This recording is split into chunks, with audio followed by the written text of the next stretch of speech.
Today down in the comments, I want to hear your favorite horror movie where the majority or all of the action takes place in the woods. I can think of a bunch, but I want to hear your favorites down in the comments. Hello, I'm Adam Caesar. This is Project Black T-Shirt, the channel where we take a new release or a reissue horror movie and then pair it with a reading recommendation that you might like if you like those movies. Be sure to like this video and subscribe for more reviews like it. I am the author of Clown in a Cornfield. Clive Barker blurbed this book. He called me an author who knows how to make us afraid. This was nominated for the Bram Stoker Award, which we'll find out in mid-May, whether it won. But an honor to be nominated. And thank you everyone who's bought this book or bought one of my many other books or audio books or ebooks or went into their library and asked for them. Thank you so much. It really, really helps. And today we're here to talk about one of my favorite directors, Ben Wheatley. He's got a new film out called In the Earth. And if you're watching this in the US, I don't know about its UK release and stuff like that, but very odd for the times we're living in right now, but maybe a sign of good things to come. This is actually only in theaters. This came out this past weekend, only in theaters. And I kind of wish I'd gotten to see it in theaters. Neon sent this along as a screener. Now, Wheatley is not strictly a horror director. He made Kill List, which is very much a full-blooded horror movie, even though it has elements of crime in it and stuff like that. He's made an action comedy, Free Fire, which is a fantastic movie. He's made the J.G. Ballard adaptation High Rise, which has horror elements to it. He's made Sightseers, which is a horror comedy. A Field in England. He remade Rebecca recently, readapted, I should say, Rebecca for Netflix. He's made all different types of movies. And In the Earth, in a weird way, and we'll talk about how it was produced in a minute, but in a weird way feels like all of them at once. Because it's got a lot of stuff going on and it's got a lot of ideas that it's playing with, even though, presentationally, even though as you're sitting down and watching it, you're like, this is the most straightforward, this is the most stripped down movie that Wheatley's ever made. There's like basically only 4 characters. There's 2 up front in the beginning, but they're not in it through the whole way. Basically 4 characters, much of which is just 2 of them on their own in the woods. And there's something really, really streamlined about that, and something really, really stripped down.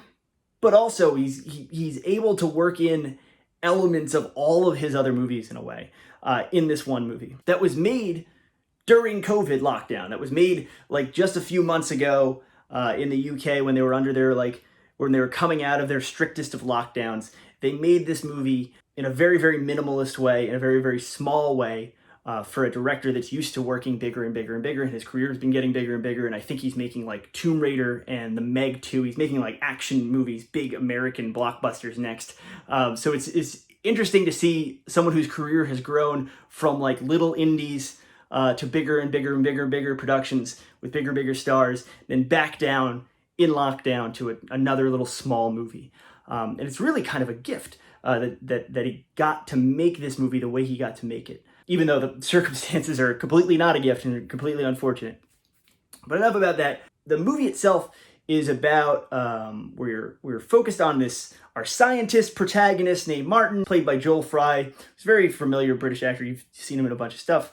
Going into the woods, when we first meet him, he's going into the woods, a pandemic. They never say the word COVID. They never say even pandemic. They do say lockdown.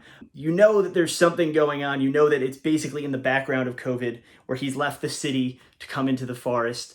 But he's looking for this old colleague of his, and they've been corresponding, and you get the impression that he's clearly more than a colleague with this other doctor that he's going to look for. And she hasn't answered her radio, or she hasn't made contact with like home base in a long, long time. She's been out in the woods doing this research about the interconnectedness of ecosystems and forests, and like the root systems of forests, and how plants communicate with each other and communicate with the world around them and communicate with even people. So that's what she's researching, and he's going out to find her. He's paired with a forest ranger who's played by Alora Torchia, she's great. This is the first time I've seen her star in a movie. She was in Midsummer, and they run into other people out in the woods. One of which is Reece Shearsmith, very familiar British comedian. He's great, and that's kind of all the plot I want to go into without spoiling this movie. Because like I said, it's very spare's not the word, because there's a lot of stuff that goes on. There's a lot of, this isn't like your typical, oh, they made this with no money and they made it during COVID. So you're kind of going in thinking one thing, or at least I was. I was thinking, all right, this is going to be great, but a lot of the horror is going to be kept off screen because I bet they didn't have money or resources or time to do like makeup effects and special effects shots and stuff like that. That's just kind of what I assumed when you hear COVID lockdown movie, that's kind of what I thought. Or it's going to be like, oh, they couldn't do it all on set, so it's all like post-production special effects added in after the fact, or whatever it is, if you're ever going to see the horror. And without spoiling it in the vaguest way possible, you really do see some good, gory, on-screen horror in this movie. So that was a very pleasant surprise. Not that I am a total gore hound who has a lizard brain who needs to see stuff on screen. I was just kind of expecting one thing out of this movie and was given something totally different and something totally fulfilling. It really is a have your cake and eat it kind of movie, because you get so much going on with this very simple premise, with this kind of traveling through the woods. And even though it's a lot of shots of very lush English countryside, English woods, very deep old woods that look really cinematic and cool, you do mix it up, and they go to, again, without spoiling it, they find different camps along the way, and all these different campsites are they're reflective of the people that live in the camps. Real sense of, yeah, maybe this movie was made on a dime. Maybe this movie was made with limited resources under like extraordinary kind of circumstances. Every few scenes, you're just kind of in awe of like the production value that this movie is bringing to you. Maybe that's like the benefit of lowered expectations, the benefit of like this movie being marketed, or like the buzz about this movie being like, oh, they made it during lockdown.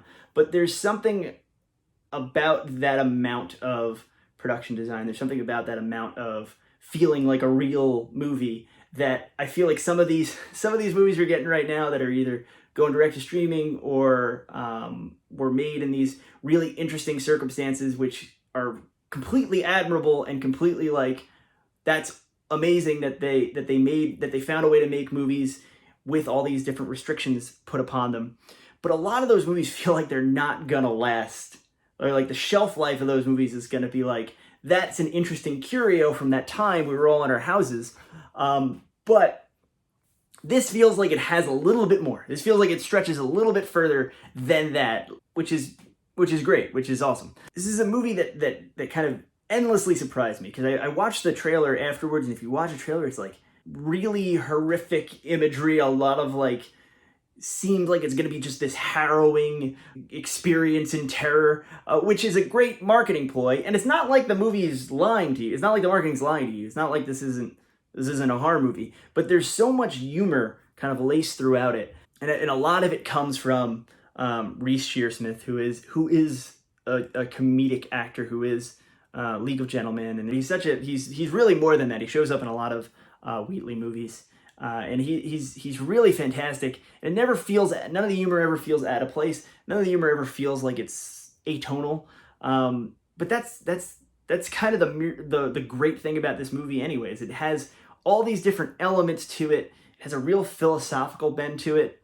And with the background of COVID, with the background of maybe man-made problems kind of coming back to bite us, and are we going to have to return to nature? Are we going to have to like reconcile with nature and maybe even communicate with it and be like, okay, nature, we're back? Kind of like that's like a central question in the movie, and it never feels like Laird Barron's version of the Lorax, which is like very much could. Like if you look at just the simple premise of the movie, it never feels preachy. It never feels overly concerned with a message. It just brings up a lot of questions and a lot of motifs and a lot of thematic flourishes, where there's this whole idea of, we have these scientist characters, we have a park ranger who's clearly respects nature, but is also like has like a healthy fear of it. And then we have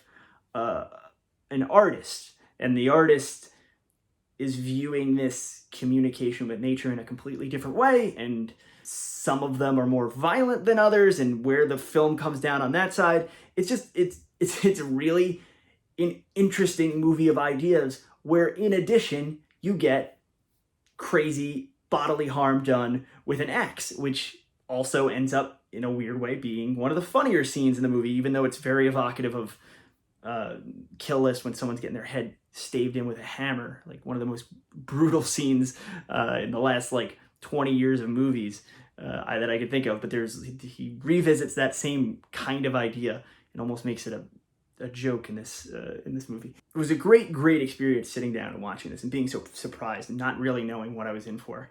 There's a lot of other cool stuff to this, elements to this movie. We get to see this. There's these beautiful woodcut prints done by Richard Wells. I'm wearing a Richard Wells shirt. I have Richard Wells art that I really should be getting in frames and hanging up, because he did like a beautiful Blood on Satan's Claw wood print. But it's just cool seeing all this stuff that is elements of past Wheatley films incorporated in. The Clint Mansell does the soundtrack, gives the whole thing, especially with what the movie's about and the ideas in the movie, it almost feels like a very British version of Prince of Darkness, because you have this Clint Mansell score that is very Carpenter influenced, and that it feels like that Carpenter movie in particular. But again, very British and very Wheatley wrote it himself. Usually his films are either written by Amy Jump or co-written by Amy Jump, but she's just a producer on this one. I think it's the first feature film he's ever made that hasn't been shot by DP Laurie Rose, the cinematographer Laurie Rose. This one's Nick Gillespie. It's a beautiful looking film. It looks great, but it is, and you don't really, I didn't notice during it. I wasn't like, oh, is this not Laurie Rose? But it does feel weird that the kind of fellowship's broken in that way. But that's reflective of, okay, we're all here in Britain. We're going to make a movie. We're going to do it, small crew, very quickly. That's what this movie felt like. This movie feels like maybe it's not exactly business as usual, but we're going to find a way to make it as close to business as usual as we could, and make it as close to fitting in all of our different oeuvres in the best way we can. And it really succeeds. It's a great movie. I know that like in a couple weeks, I'll have had my second shot, and my second shot will go through my bloodstream and, turn me into the Kiswaks Haderach. And I really hope this movie's still in theaters. I really hope this movie is still playing at our local multiplex, because how crazy is that to go see a movie like this about this in the theater right now? Adds a whole different layer. Adds a whole different layer of scare and of paranoia. And I'm really hoping I get to do it. I really hope the movie sticks around and is still playing around then. Folk horror, hallucinogenic, body horror, comedy, tense, stagey, stage play, debates between science and nature, all these things that are great, and really just tense scenes. There's a couple action sequences in here. They're done so well, and so really you just don't know where the movie's gonna go. So you're kind of jumping and wincing at everything. And there's this little 15-minute expanse in this movie where you're like, what the hell? Like, what is this gonna? How is this gonna work out? And then you get to the ending, and it has this like very evocative final line, and it's ambiguous, but it's not. Like I feel like I have one very definite interpretation of how the film ends and what it means. But it's a real gift. It's a real feast of, wow, I feel like I could write an essay about this movie, but at the same time, I feel like I was completely entertained for the entirety of its runtime. Very rare you get movies like this. So for this weird, very British, very tonally mixed movie, I want to do not one, but two book recommendations, and I want to do books that I would normally never ever talk about on this channel. I usually talk about horror fiction, and usually recent horror fiction, but I'm going to talk about two books that are not horror, one book that's not even really a book. The first one is Jerusalem by Jez Butterworth. This was a play. I think it started in London, and then it came to New York, came to Broadway. It starred Mark Rylance. It is about this almost mythical party animal that lives in a caravan out in the British woods, and it's got all this different stuff about British folklore and Arthurian legend and all of that, while also being about a guy who drinks a lot and does a lot of drugs. It is a fascinating read. I do not think there are any filmed versions of this. I don't think you can go online and watch Mark Rylance's performance. But a fantastic play that is like In the Earth, very, very preoccupied with British natural and folkloric history. And then another a book that I wasn't super familiar with before I worked with Iris Compete on the Dark Crystal Bestiary, but she had kind of mentioned it several times as a huge source of inspiration for her, and it's like the kind of book that got her down the path of being the artist that she is. But this is Fairies by Brian Froud and Alan Lee, two fantastic illustrators and painters. But this is kind of, as you can see, it's kind of looks like a coffee table book, but it's one of those coffee table books where like don't skimp on reading. Don't just look at the pretty pictures, because it's really a pretty exhaustive cobbling up of all the different fairy legends and fairy and fae and all these very, very British and Irish and all that whole area in Scotland, that whole area, all the legends around the wee people, or these spirits and these mischievous sprites and all this different stuff. The art is wonderful, and the stories themselves are really, really evocative, and in some cases really, really creepy. Very, very cool stuff, and very, very approachable, and very, very easy, like kind of like adult bedtime reading. So Fairies by Brian Froud and Alan Lee, and Jerusalem by Jez Butterworth. Two very, very different reading recommendations that I think actually will pair super well with In the Earth. All right, I'm Matt Caesar. Have a great rest of your day. Like, subscribe, follow me on Twitter or Google, all that stuff. Go buy my books, please. I would appreciate that very much. Tell your friends. Fun at parties. Review them on Amazon and Goodreads and all that stuff. And I will see you next week, where we'll talk more horror movies and more horror books.